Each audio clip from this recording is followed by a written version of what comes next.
Irmãos, abram suas Bíblias enquanto a gente termina essa transição aí, no Evangelho de Mateus, capítulo 28. Nós vamos ler dos versículos 18 até o versículo 20. Mateus 28, 18 a 20. Página 900.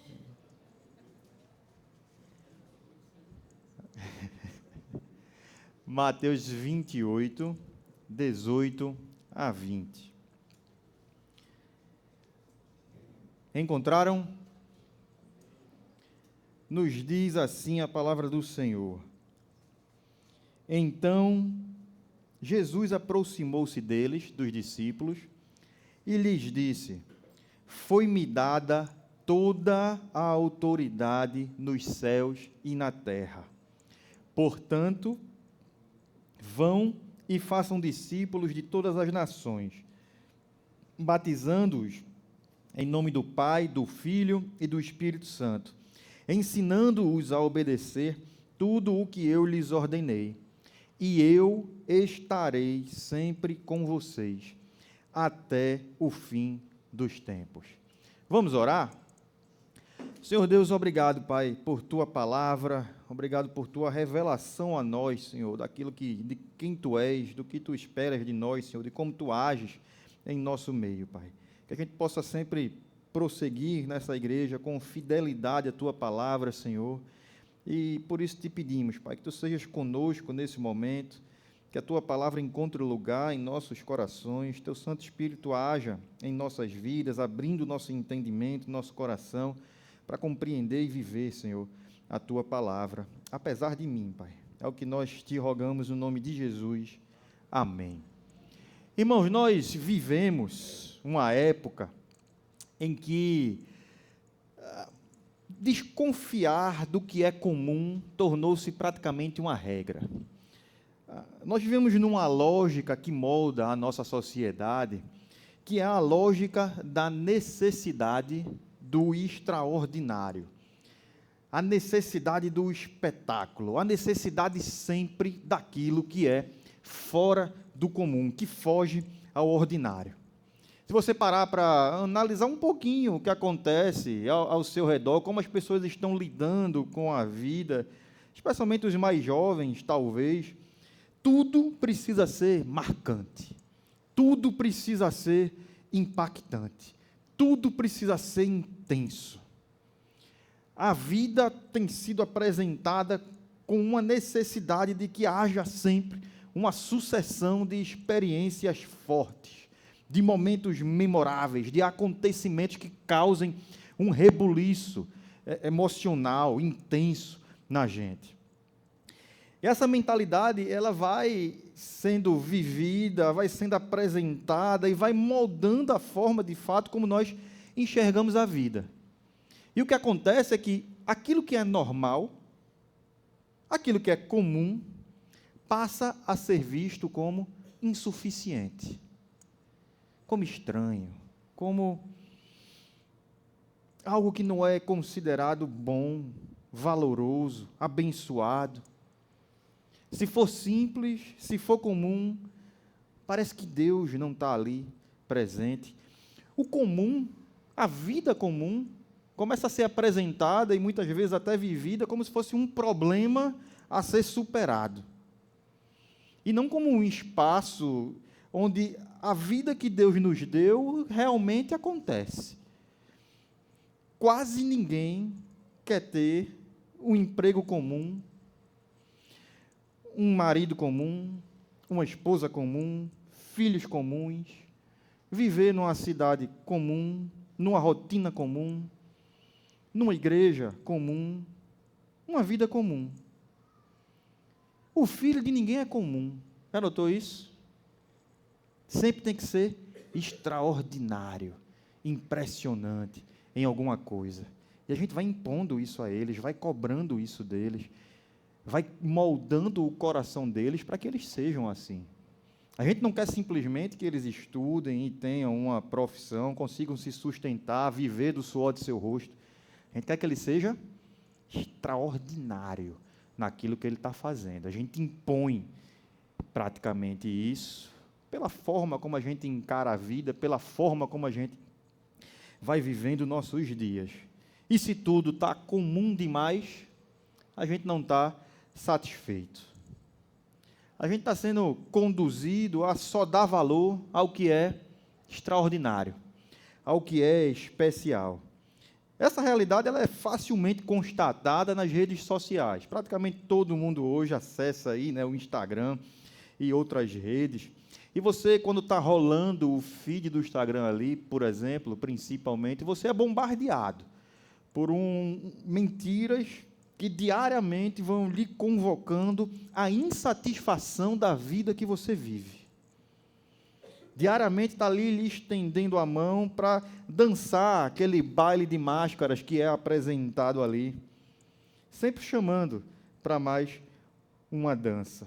E sem perceber, a gente termina vivendo constantemente, esperando e buscando por algo diferente, esperando e buscando que algo diferente aconteça para que a gente então se sinta vivo, se sinta satisfeito com a vida, se sinta satisfeito com a esposa, satisfeito com o marido, satisfeito com o trabalho, satisfeito com os filhos e tudo mais.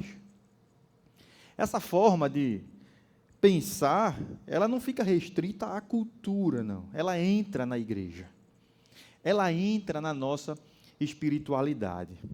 Ela molda também as nossas expectativas em relação a Deus e à vida que Ele nos dá.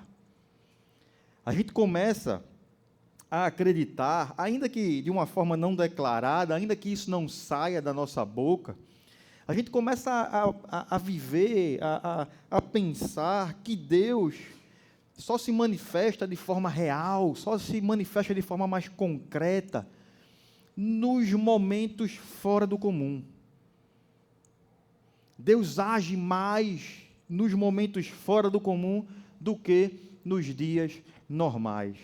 Como se a sua presença fosse mais intensa somente quando algo extraordinário acontece e Ele estivesse menos presente enquanto a vida segue o seu curso simples, repetitivo, previsível. Nós não afirmamos isso com palavras, mas a gente acaba vivendo como se Deus estivesse mais próximo de nós nos grandes acontecimentos e mais distante de nós quando tudo parece ser comum demais, quando a vida é somente um dia após o outro. Quando tudo vai bem, quando a rotina segue, quando nada de especial acontece, a gente começa a acreditar, começa a achar que está faltando algo, que Deus não está ali, que Deus não está agindo. Quando a gente não está sentindo nada diferente, quando a gente não está vendo nada, quando a gente não tem grandes respostas e ações visíveis de Deus, a gente começa a duvidar da presença dEle, do cuidado dEle, do agir dEle. E é exatamente aqui que a gente precisa ser confrontado pelas Escrituras. Porque a Bíblia ela não apresenta um Deus que se manifesta apenas no extraordinário. Ela apresenta um Deus que age, sustenta, governa e se faz presente na vida comum. Um Deus que caminha com o seu povo dia após dia, no ordinário da nossa existência, que é o palco onde a vida real acontece. As pessoas só vivem a maior parte da vida no extraordinário lá no Instagram. Tenha certeza disso. Mateus 28, 18 a 20, é um texto que às vezes passa despercebido em relação a essas questões, mas nos conduz a essa compreensão.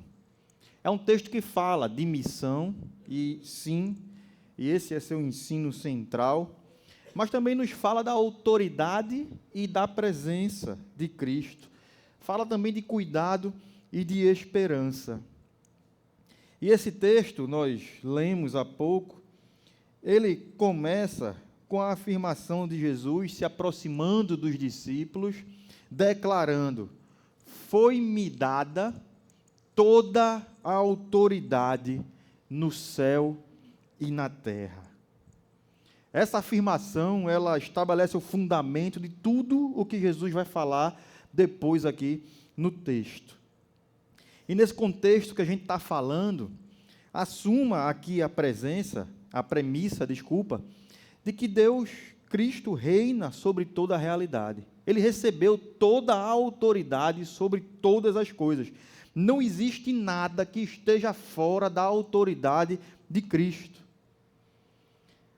A autoridade de Cristo, a presença de Cristo não está apenas nos grandes acontecimentos da história, nos grandes acontecimentos da sua vida, mas em cada detalhe da existência de todas as coisas, inclusive da sua vida. Nada escapa à autoridade de Cristo.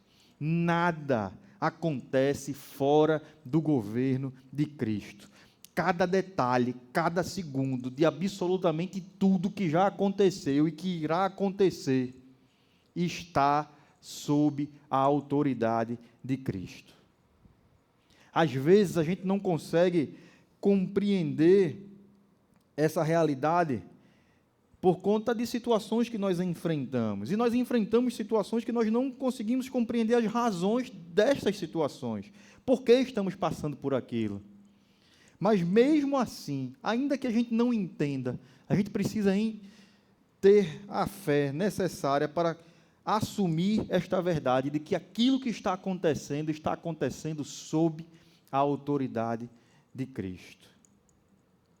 E é a partir dessa autoridade absoluta de Cristo sobre todas as coisas que ele faz uma promessa para nós. Eu tenho toda a autoridade sobre todas as coisas, Cristo afirma. E ele também nos afirma, e com essa autoridade que eu tenho sobre todas as coisas, eu estarei sempre com vocês, até o fim dos tempos. Essa promessa, ela precisa ser ouvida com atenção. Porque Jesus não condiciona a nada. Ele não diz que estará conosco quando nós tivermos fé suficiente. Ele não diz que ele estará conosco quando nós estivermos espiritualmente animados. Ele não diz que estará conosco quando nós estivermos fazendo algo especial. Ele não diz que a sua presença conosco depende de experiências espirituais intensas ou de circunstâncias favoráveis. Ele simplesmente prometeu estar presente. E sempre. Isso nos ensina algo essencial sobre fé. Fé não é sentir. Fé não é perceber. Fé não é entender. Fé não é experimentar algo fora do comum o tempo todo. Estar na presença de Cristo não é ter experiências sobrenaturais a cada culto, a cada instante, a cada momento daquilo que acontece na sua vida. Fé é descansar na promessa de Cristo, mesmo quando nós não sentimos nada. Mesmo quando nós não vemos nada, mesmo quando nós não entendemos nada, mesmo quando o dia é absolutamente comum. Nada de especial acontecendo, mudando nossa rotina ou nossos sentimentos. Nesses dias, a gente tem que ter a fé necessária sobre a certeza de que Cristo também está presente conosco, porque Ele claramente afirmou isso em sua palavra. Nós precisamos recuperar essa compreensão, porque quando nós associamos a presença de Cristo apenas àquilo que a gente sente, ou à necessidade de que as circunstâncias comecem a ser modificadas, comecem a ser mexidas de forma imediata, comecem a se tornar favoráveis, ou sejam especiais, causem alguma coisa em nós. Se a gente vive dessa forma, a nossa fé ela se torna instável. Em dias bons, nós achamos que Cristo está conosco, que Deus está perto. Em dias especiais, naquele domingo que foi diferente, que você ouviu a palavra e ela tocou no seu coração de uma forma especial, nós acreditamos que Cristo está presente. Mas naqueles dias comuns ou difíceis, a gente acha que Ele se afastou. A presença de Cristo, contudo, ela não oscila conforme as nossas emoções. Ela se sustenta na fidelidade de quem Ele é e na fidelidade de Sua palavra. Cristo prometeu estar conosco todos os dias. E isso inclui os dias em que nós acordamos animados e os dias que nós acordamos tristes, cansados, sobrecarregados. Isso inclui os dias de alegria em que a gente vai viver algo diferente, mas inclui também os dias de tristeza, de luto, de dor, em que a rotina está se impondo mais uma vez da mesma forma esmagadora. Inclui os dias em que nós entendemos que Deus está fazendo alguma coisa. E inclui os dias em que nós não conseguimos compreender o que é que Ele está fazendo. Em todos esses dias, nós temos que ter a certeza inabalável de que Cristo está presente. Ele não condicionou, repito, a sua presença ao que está acontecendo ou ao que nós sentimos. Ele simplesmente afirmou que estaria conosco. Creia, tenha a fé necessária para isso. Porque essa certeza deve encher o nosso coração de paz. Não a paz que vem quando tudo está resolvido. Não a paz que vem quando a gente finalmente consegue compreender os porquês daquilo que a gente passou, está passando. Mas a paz que vem da certeza e da confiança de que nós não estamos sozinhos, que a nossa vida não está entregue ao acaso, que há um Deus que nos conhece e caminha conosco e sustenta cada detalhe de nossas vidas com sua autoridade sobre todas as coisas. Sobre tudo aquilo que está acontecendo ao nosso redor e nas nossas vidas. Jesus nos disse lá em João 14, 27, deixo com vocês a minha paz dou a vocês. Ele nos entrega, inclusive, essa paz. E ele diz algo muito profundo, ainda no mesmo momento. Eu dou essa paz, mas eu não dou como o mundo dá. Não se perturbe o coração de vocês e não tenha medo. A paz que Jesus dá não é a paz que o mundo dá. A paz que o mundo dá depende do que nós vemos, depende de coisas, depende das circunstâncias. A paz que o mundo dá depende de que aquilo que está fora do controle seja ajustado e volte para nossas mãos. A paz que o mundo dá depende que aquilo que está nos perturbando cesse imediatamente. Mas a paz que Cristo dá é diferente da paz que o mundo dá. Ele nos dá independente das coisas estarem sob nosso controle. Ele nos dá independente da gente compreender aquilo que está acontecendo. É contraditório porque a gente condiciona nosso coração às expectativas desse mundo. E a gente acha que só vai conseguir ter paz quando a gente está alcançando a paz do mundo, a paz que o mundo oferece. Mas Ele nos promete descanso, paz, pela presença dEle, independente das circunstâncias. Domingo, esqueci já qual foi o domingo, retrasado, eu acho, a gente falou daquele texto, quando Jesus acalma a tempestade. E eu não sei se eu falei disso, mas se você notar, está em outros momentos também, onde Jesus acalma o mar, na verdade, a tempestade. Jesus ele chega, se aproxima do que está acontecendo, da tempestade que está sendo vivida por seus discípulos, seus apóstolos, e ele não encerra imediatamente a tempestade.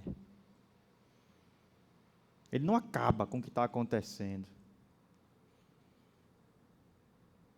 Ele não chega para causar a segurança das circunstâncias imediatamente. Mas aqueles que estão passando pela tempestade estão seguros porque Cristo está ali. Ele tem o domínio sobre a tempestade, sobre o mar. Então a certeza da segurança não está em que o mar se acalme. Está em que Cristo esteja presente. Essa é a paz que Ele nos dá. Nem sempre Ele vai agir nas circunstâncias de forma imediata, mas Ele vai agir no momento certo. Tenha certeza disso. Quando aquela situação que você está passando cumprir os seus propósitos na sua vida, lhe moldar para ser quem você deve ser diante dEle.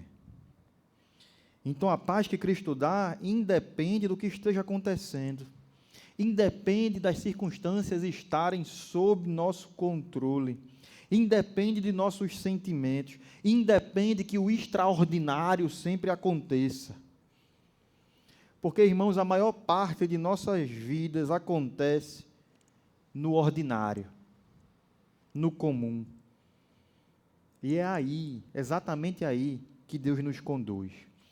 Deus está presente nos nossos afazeres e nos nossos momentos comuns, nas nossas responsabilidades diárias, nas nossas lutas normais que vivenciamos e experimentamos dia após dia em tudo o que nós fazemos. E nas pequenas vitórias, nas derrotas comuns da vida, Cristo está presente. Cristo está presente quando nós estamos trabalhando, quando nós estamos estudando, quando estamos cuidando da casa, quando estamos convivendo com a nossa família, quando estamos trocando fraldas, quando estamos enfrentando problemas, quando estamos colhendo consequências de nossas escolhas. E mesmo quando erramos, mesmo quando falhamos, mesmo quando estamos lidando com disciplina e correção vinda de Deus, é a própria mão de Deus que nos sustenta, que nos molda, que resgata nossas vidas, limita o mal e nos traz para mais perto dele. Eu estou falando tudo isso para repetir mais uma vez. A maior parte do cuidado de Deus, da ação de Deus nas nossas vidas, acontece longe de qualquer cenário extraordinário. Acontece na vida comum. Por isso, a nossa esperança da ação de Deus, da presença de Deus, do cuidado de Deus sobre nossas vidas, não deve estar condicionada à expectativa, sempre, de que algo fora do comum, de uma experiência especial, possa acontecer. Não é que Deus não age de forma extraordinária e especial e transforma cenários de forma inexplicável. Deus faz. Deus opera milagres, Deus transforma situações de uma forma que não conseguimos explicar. E nos permite experiências e sentimentos e situações que não conseguimos explicar. Não tenho dúvida disso. Mas a nossa esperança não deve estar condicionada a isso. Nossa esperança tem que estar condicionada à promessa de Cristo, nos dizendo: eu estarei sempre com vocês.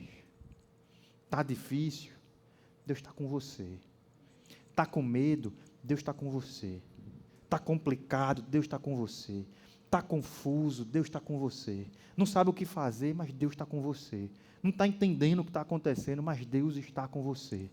Não está sentindo nada, mas Deus está com você. Não está vendo qual porta entrar, para onde ir, mas Deus está com você. Tenha paz, descanse e procure ouvir a sua voz. Essa é uma fé madura. Uma fé que aprende a viver satisfeita em Deus, que aprende a enxergar a sua bondade nas pequenas coisas, que aprende a descansar na sua presença, mesmo quando o dia é apenas mais um dia comum. Ele está presente, porque Ele mesmo prometeu isso. Eu tenho conversado e tenho visto muita gente passando por um processo, não sei nem se chama assim, que não é minha área, a psicologia, mas por uma situação de burnout. As pessoas estão sendo esmagadas pela rotina, pelas responsabilidades, pelos afazeres, pelas cobranças. E isso tem esmagado a fé, tem tirado a paz, tem levado pessoas a um esgotamento emocional. Conversei, não há muito tempo, não é daqui da igreja, por isso estou apenas mencionando, com pessoas que não conseguiam, uma pessoa que não conseguia sair da cama. Teve força para conversarmos um determinado dia. Não conseguia sair da cama por esgotamento mental, por conta das pressões que tem vivido, e que não conseguia mais enxergar o agir de Deus na sua vida. Porque também estava sempre na expectativa do extraordinário. Mas, meus irmãos, mesmo na rotina intensa e pesada, Deus está presente. Recorra a Ele também. Eu não estou falando que você não deve buscar ajuda psicológica, psiquiátrica, quando necessário, deve.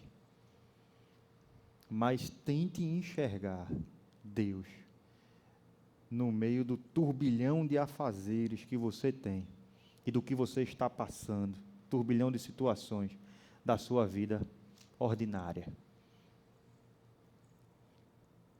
Uma segunda questão que a gente precisa tratar nesse texto aqui, aplicado a essa realidade da mentalidade do extraordinário, é que nós estamos também limitando a forma como nós vivemos a missão dada por Ele.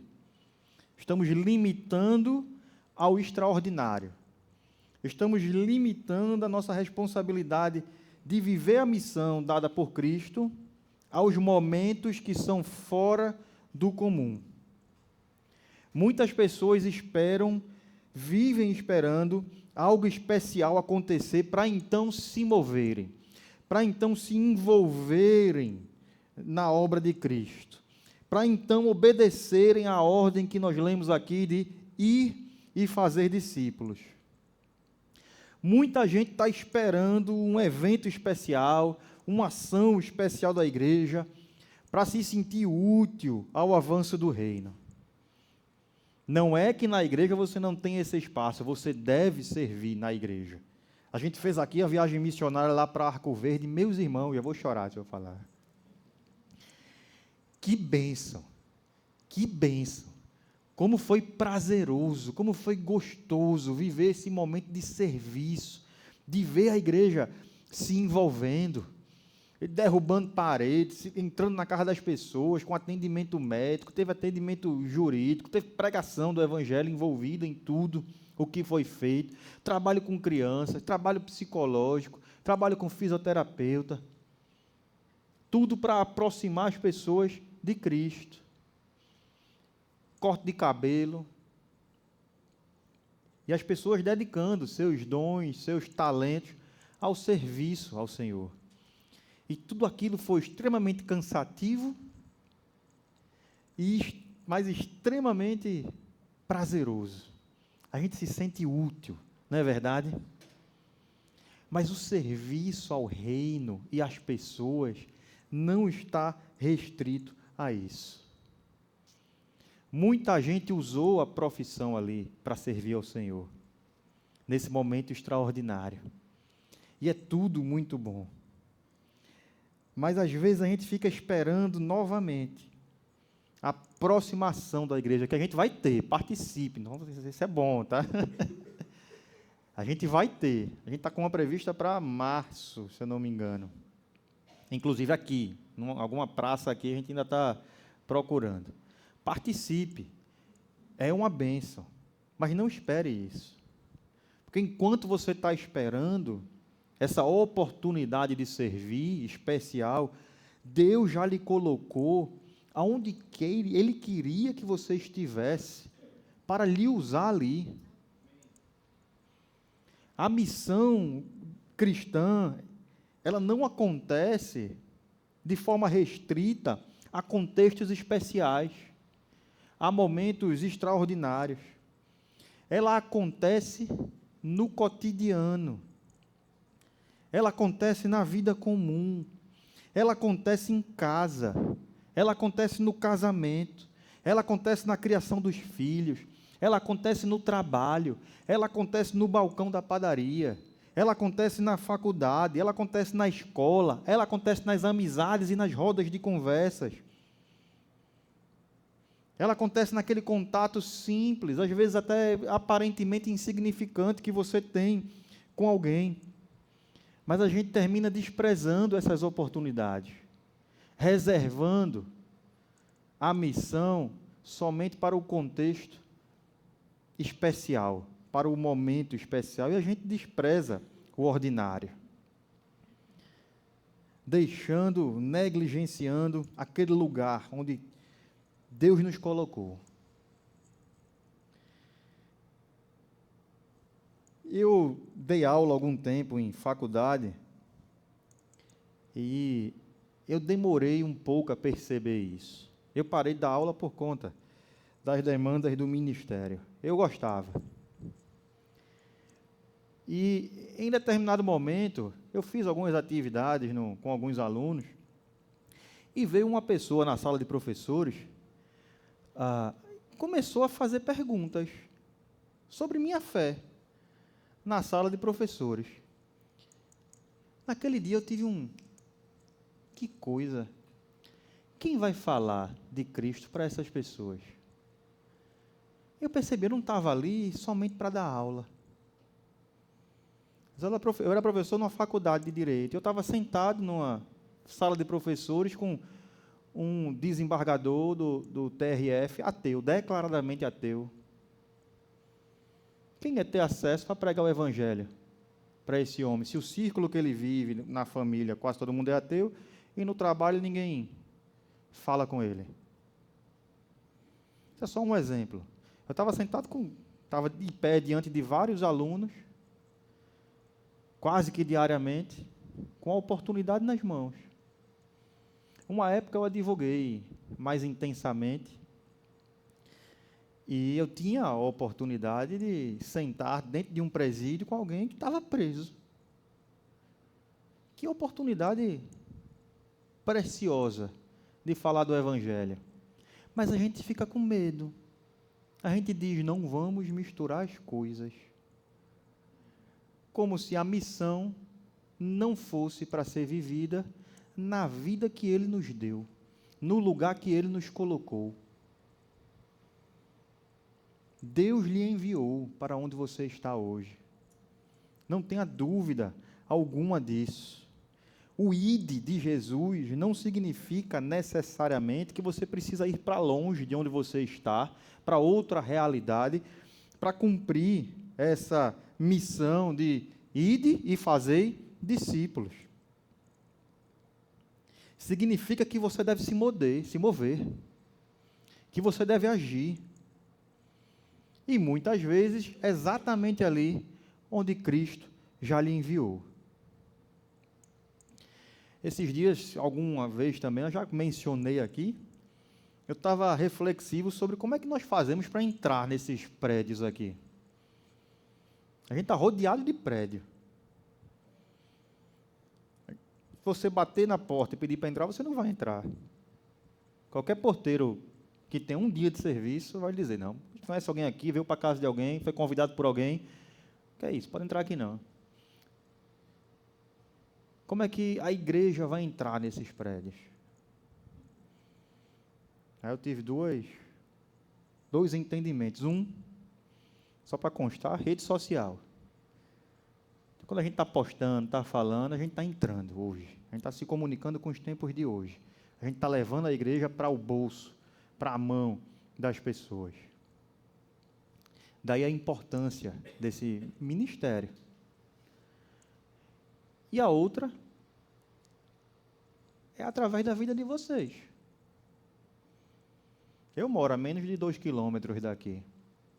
Então, tem alguém enviado pela redenção lá. Já falei da igreja lá, não veio ninguém ainda. Já falei, já convidei. E não tenha dúvida que vocês foram enviados por Cristo, colocados ali onde vocês moram, para cumprir a missão. Não de uma igreja, mas de apresentar Cristo a essas pessoas. Fazer discípulos ali, apresentar a redenção que há em Cristo. Então, esse chamado da missão, ele não está reservado àquilo que é extraordinário. Tem que ser vivida, a missão de fazer discípulos tem que ser vivida no cotidiano. E ela começa nas relações mais próximas que a gente tem, nos ambientes que a gente passa mais tempo, onde a gente é conhecido, onde a gente faz escolhas diárias que vão revelando quem é nosso Senhor. Quando a gente negligencia esse chamado de viver a missão no cotidiano, as consequências vão aparecendo com o tempo. Não tenha dúvida disso. A gente vai desgastando relacionamentos. Quando a gente se esquece que a nossa missão tem que ser vivida, por exemplo, dentro de casa, na família, as famílias vão se enfraquecendo.